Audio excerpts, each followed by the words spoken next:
সুধী দর্শক দেখতে পাচ্ছেন যে একটা বড় রকমের জ্যাম পড়েছে, এবং আমি এটা চান্দাইকোনাতে পেয়েছিলাম, বাট সেটা অনেক ছোট মাত্রায়, মানে হাফ কিলো বা কোয়ার্টার কিলোর মতো। বাট এটা আমার মনে হচ্ছে অনেক লম্বা হবে, কারণ সামনে খুব নিকটবর্তী কোনো বাজার নেই এদিকে। তাহলে কেন জ্যামটা হলো সেটা আসলে ফাইন্ড আউট করার বিষয়।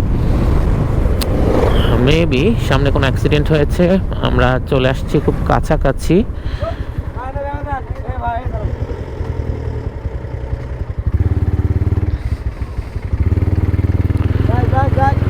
তো সামনে অনেক ভিড় দেখা যাচ্ছে, একটা ট্রাক মেবি উল্টে গেছে।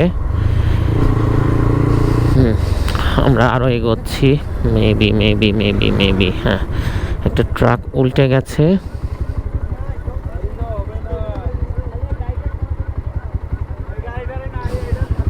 খুবই বাজে অবস্থা। তো আমরা দেখি সাইড করে কোনোভাবেই সেখানে যাওয়া যায় নাকি।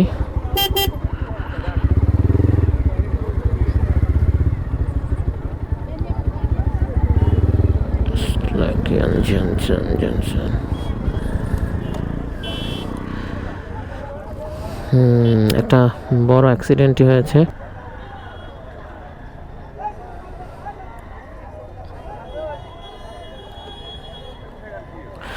ভাই কারো কিছু হয়েছে?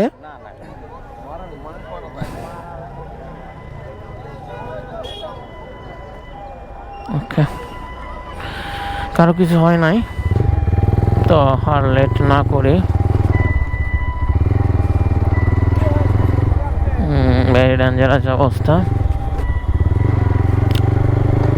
একেবারে মুখোমুখি সংঘর্ষ। ট্রাকের এক সাইড নষ্ট হয়ে গেছে এবং চ্যাক খেয়ে গেছে পুরোটা ধাক্কায়। আর আপনারা দেখলেন যে বাসটারও সেম অবস্থা।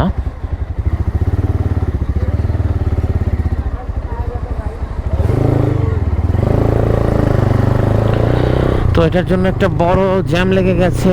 মোটামুটি এটা বলা যাচ্ছে যে চান্দাইকোনা ফুড ভিলেজ পার হয়ে এসে মোড়টা ঘুরেই এখানে যে আপনার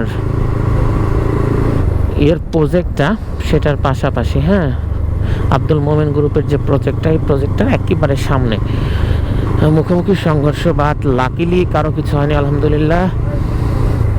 তো খুব হালকা ইনজুর্ড হয়েছে, এর বেশি কিছু না।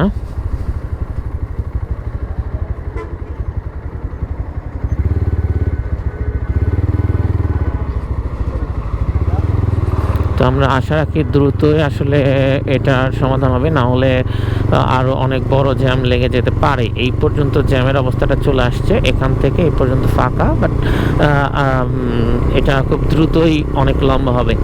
তো আশা করব আইন শৃঙ্খলা রক্ষাকারী বাহিনী, ফায়ার সার্ভিস খুব দ্রুতই গাড়ি দুটিকে সরিয়ে ফেলবে। একটার অবস্থাটা বেশি খারাপ, কারণ ট্রাকটাতে মালামাল ছিল এবং সেটা অনেক অনেক অনেক ক্ষতিগ্রস্ত হয়েছে।